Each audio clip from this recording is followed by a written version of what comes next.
Sarah had never faced such a difficult decision since becoming a nurse. Helping elderly patient Walter would mean spending her last money she couldn't afford to spend. But when she learned Walter's true identity 7 days later, she would realize that this sacrifice had actually been part of her destiny all along.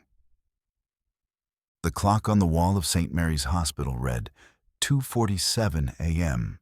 as Sarah Martinez walked through the dimly lit corridors of the cardiac wing. At 24, she was the youngest nurse on the night shift, her auburn hair pulled back in a neat bun, her green scrubs bearing the subtle signs of someone who poured her heart into every shift. Sarah had been working at the hospital for 10 months now, ever since graduating from nursing school with a mountain of debt and an unshakable determination to make a difference in people's lives. The pay was modest, barely enough to cover her student loans, the rent on her small one-bedroom apartment, and basic necessities. Most months, she found herself living paycheck to paycheck, but the satisfaction of helping others made every sacrifice worthwhile. As she made her evening rounds, Sarah noticed that the light was still on in room 318. She knocked gently and entered to find Walter Hayes, a 71-year-old retired professor, sitting at the edge of his bed with a troubled expression. Walter had been admitted 4 days earlier after suffering a mild heart attack. He was a gentle man with silver hair and kind blue eyes that seemed to hold decades of wisdom. During their conversations over the past few days, Sarah had learned that he had taught literature at the local university for over 40 years before retiring. "Mr. Hayes?" Sarah said softly, stepping into the room. "You should be resting. Is everything all right?" Walter looked up, his face etched with worry. In his hands, he held a prescription form and what appeared to be an insurance document. "I'm sorry, my dear," Walter said, his voice heavy with frustration. "I know it's late, but I couldn't sleep. I've been trying to figure out this insurance situation." Sarah pulled up a chair and sat down beside him. "What's troubling you?" Walter held up the prescription. "Dr. Patel prescribed a new medication for my heart condition. It's supposed to prevent another attack, but..." He paused, his hands trembling slightly. "The insurance company is saying it's not fully covered. The copay is $208. Sarah felt her stomach tighten. She had seen this scenario too often. Patients caught between their health and their financial limitations. "Have you contacted the social worker?" Sarah asked. "Sometimes there are assistance programs available." "I've tried everything," Walter replied, shaking his head. "I'm living on a fixed income, just my pension and Social Security. After my late wife's medical bills and the mortgage on our old house, there's just not much left." He managed a weak smile. "I never imagined I'd be in this position at my age." Sarah studied Walter's face, seeing the pride of a man who had worked his entire life and was now facing an impossible choice between his health and his financial stability. "There has to be another option," Sarah said, though she knew the reality was often harsh. "You're very kind," Walter replied, "but I've made my peace with it. Perhaps it's simply my time." "Don't say that," Sarah said firmly. "There's always hope." But as she left Walter's room and continued her rounds, Sarah couldn't shake the image of the defeated look in his eyes. She had entered nursing to help people, to make a difference. But what good was her training if she couldn't help a patient get the medication he desperately needed? At 6 a.m., as her shift was ending, Sarah found herself standing outside the hospital pharmacy, waiting for it to open. She knew exactly how much Walter's medication would cost, and she knew exactly how much money she had in her account. $280. It was her rent money, the money she needed to keep her small apartment. Sarah pulled out her phone and checked her bank balance one more time, hoping the numbers might have magically changed. They hadn't. She thought about Walter's resignation to his fate, about the unfairness of a system that forced people to choose between life and financial security. For a moment, she hesitated. This money represented her security, her shelter, her basic needs. But then she remembered why she had become a nurse in the first place: to care for others, to be the person who stood between suffering and relief. Sometimes, she realized, being a healer meant sacrificing more than just time and energy. When the pharmacy opened at 7 a.m., Sarah was the first person in line.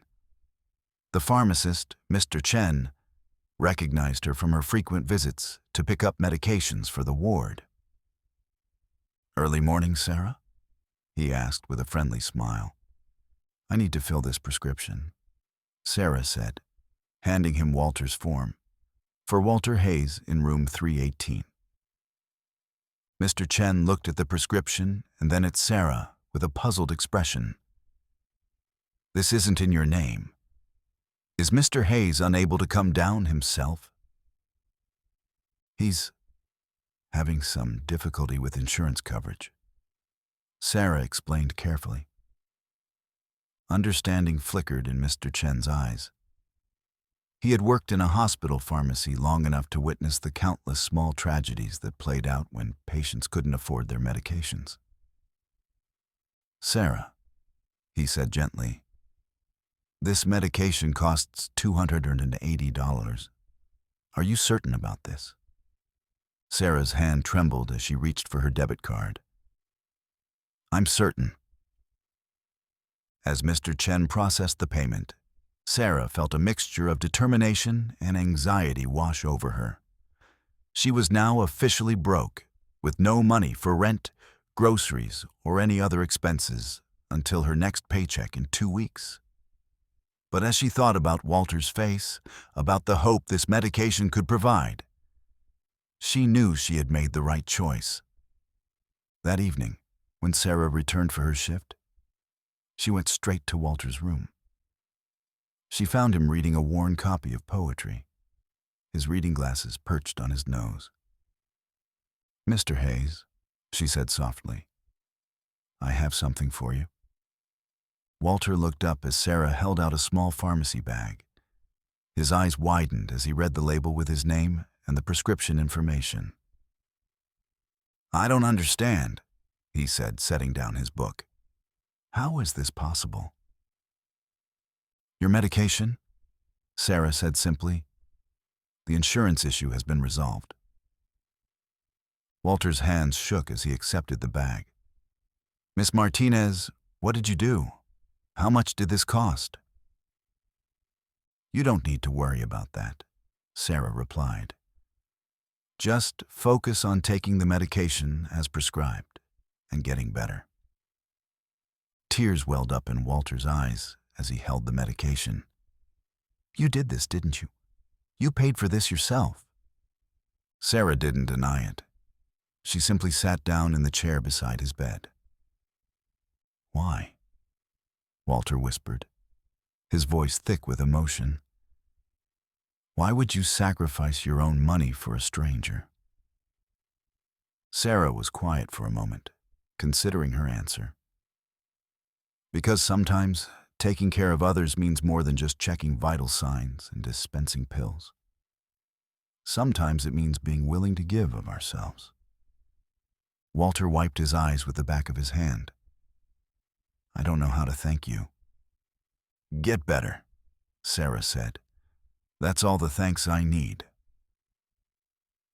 The following 2 weeks were the most challenging of Sarah's adult life. She survived on peanut butter sandwiches and instant noodles, walked to work when possible to save gas money, and avoided her landlord's increasingly frequent calls about the overdue rent.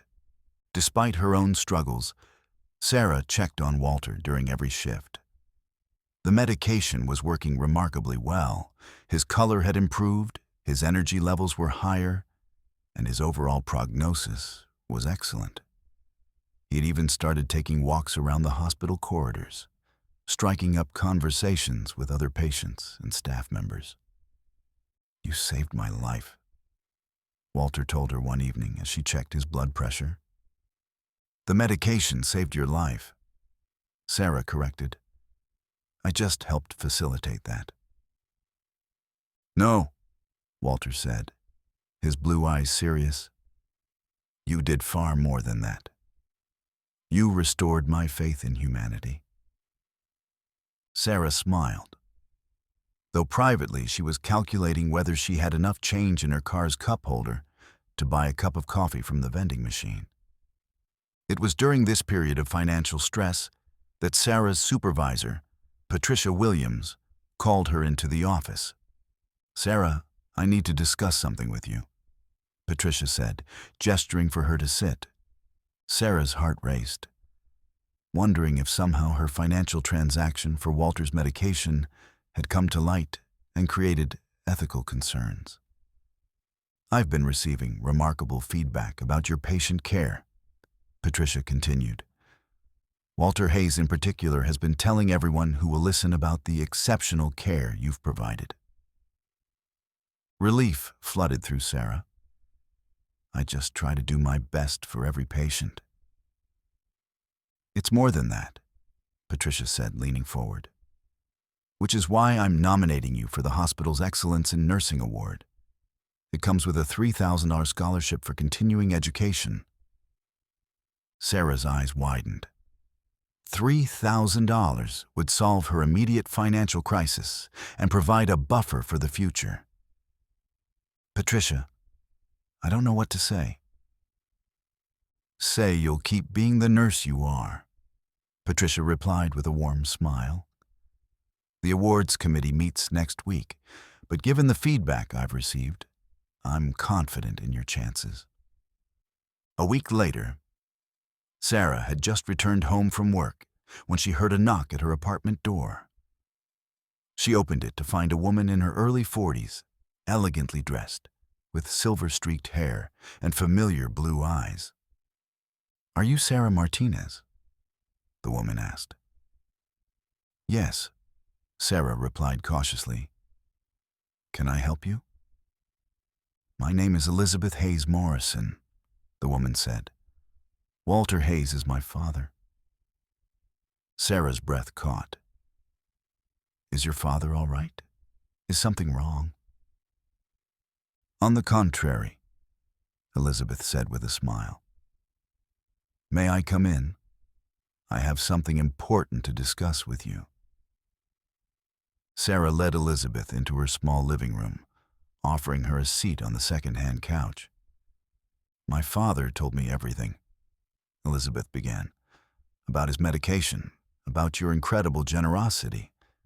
What you did for him was—" She paused, searching for words.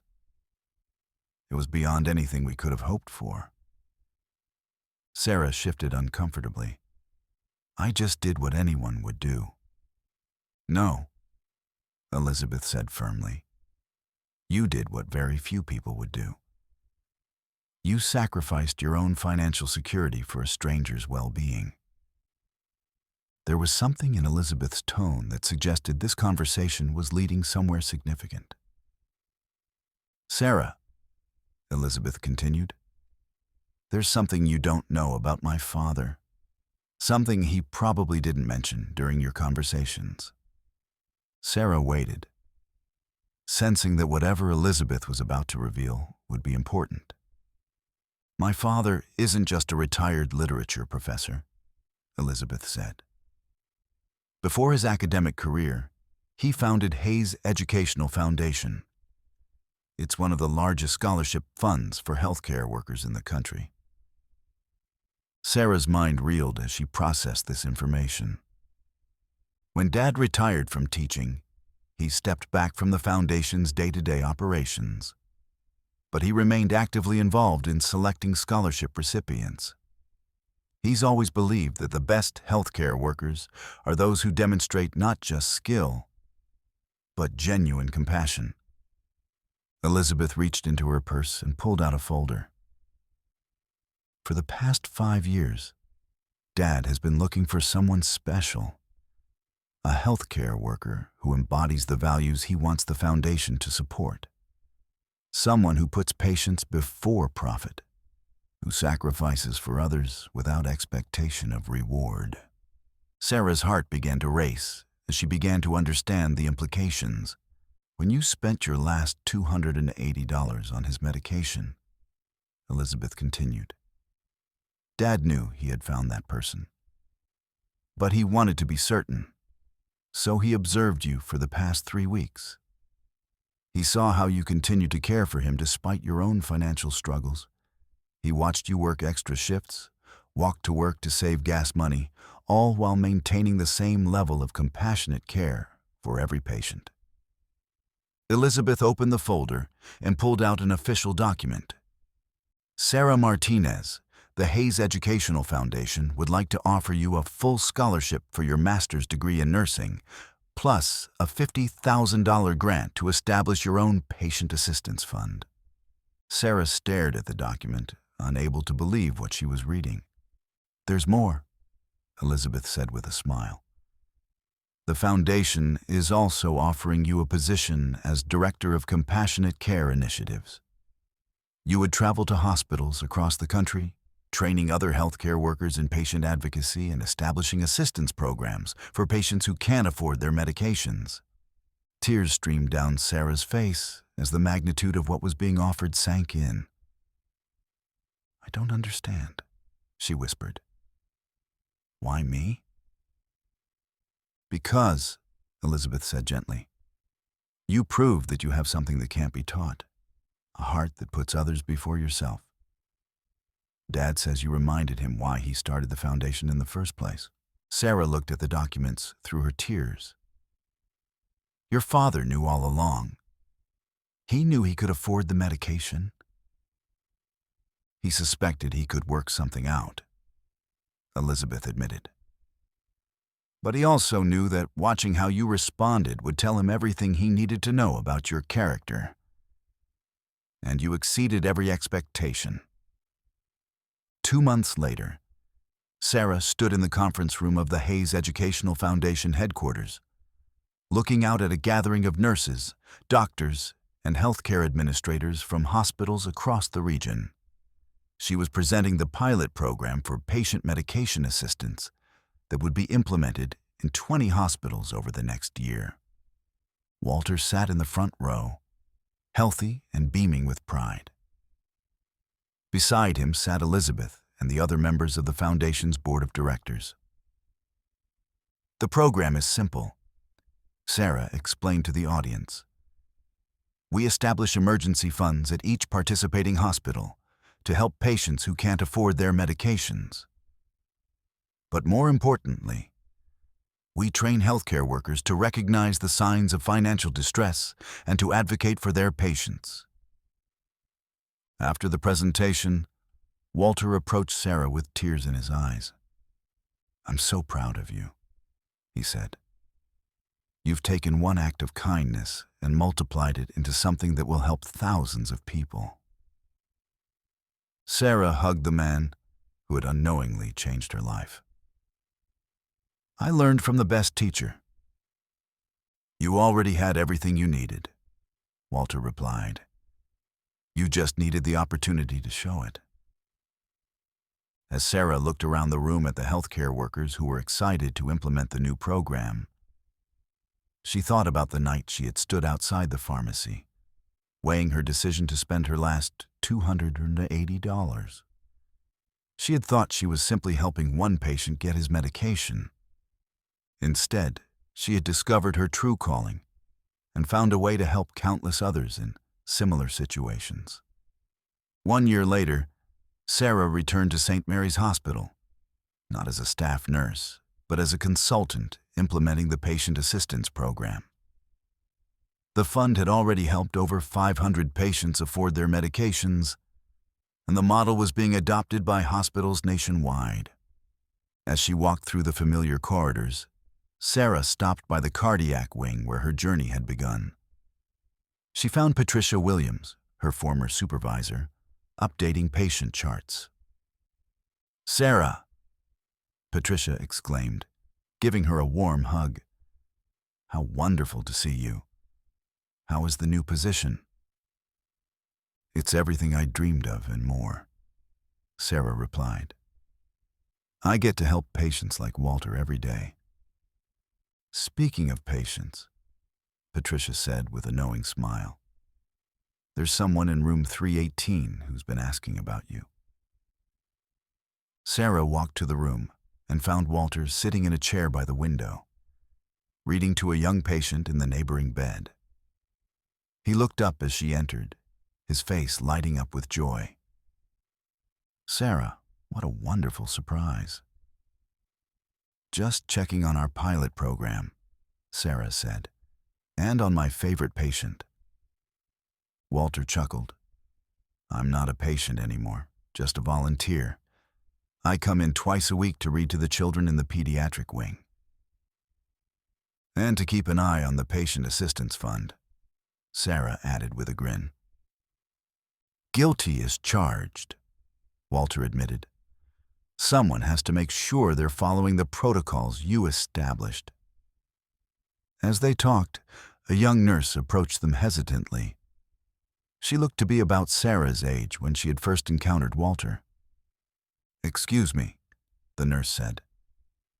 "Are you Sarah Martinez, the one who started the patient assistance program?" "I am," Sarah replied. "I just wanted to thank you," the nurse continued.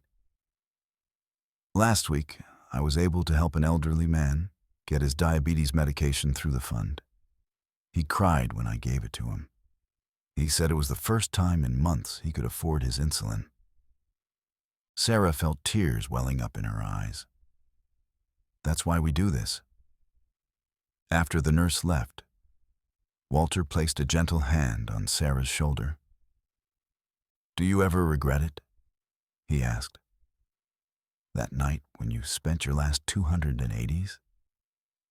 Sarah looked around the hospital, at the nurses caring for patients, at the families finding hope in difficult times, at the lives being saved and improved every day. "Never," she said. "It was the best investment I ever made." "It wasn't an investment," Walter corrected with a smile. "It was an act of love, and love always multiplies." Sometimes the most important moments in our lives come disguised as impossible choices. Sarah's decision to spend her last $280 on a stranger's medication wasn't just about helping one patient. It was about discovering her true purpose and unlocking her potential to help thousands. Walter's story reminds us that we never truly know the impact of our actions or the true identity of the people we encounter. Sometimes a patient is more than a patient. Sometimes a stranger is actually a guardian angel in disguise. And sometimes our greatest sacrifices lead to our greatest blessings. Sarah's compassion didn't just save Walter's life. It revealed her own destiny and created a ripple effect of kindness that continues to touch lives across the country. In a world that often seems focused on personal gain, Sarah's story proves that sometimes the greatest rewards come not from what we keep for ourselves, but from what we're willing to give away. If this story touched your heart, please like, share, and subscribe to Inspiring Life Stories.